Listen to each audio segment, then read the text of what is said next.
Benvinguts a Llamuna. Hola, benvinguts. Sí, pues aquí és la seu de Llamuna, que treballem a Madagascar en projectes de nens i de dones. I tenim la sort de tenir aquest local a peu del carrer, que si el pots veure una mica, i és un expositor i venda dels productes que produeixen a la cooperativa de dones que donem suport a Madagascar.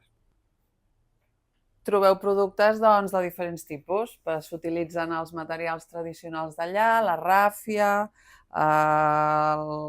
què més? El sisal, la banya de cebú, hi ha molts productes fets amb banya de cebú, i després tèxtil, també.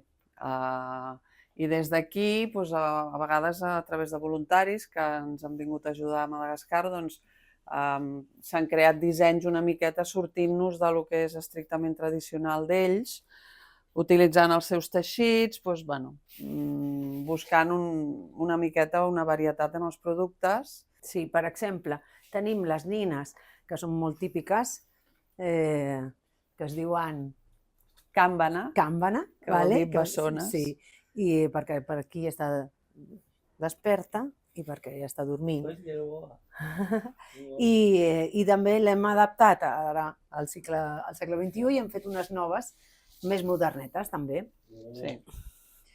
Tenim nines, tenim productes de...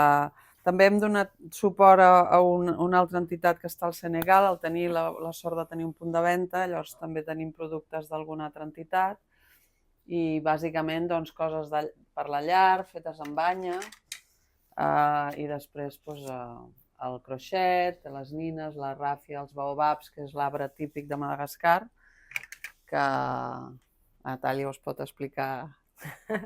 Bueno, a Madagascar hi ha moltes espècies de baobab, les 6 espècies, i llavors és un lloc, pots trobar baobabs a algunes parts d'Àfrica també, però a Madagascar hi ha les 6. Llavors és molt representatiu, hi ha l'Alea de Baobabs, que és un lloc supermaco, que nosaltres també fem vacances solidàries i llavors us animem a tots a preguntar pels nostres viatges perquè fem ruta pel país, perquè és una illa preciosa i té varietat de fauna i de flora. I nosaltres tenim una petita casa d'hostes on tenim tots els projectes a 20 quilòmetres de la capital, d'Antananarivo, i llavors tenim aquesta casa d'hostes que us allotgem, visiteu els projectes i si voleu fem alguna activitat i alguna excursió.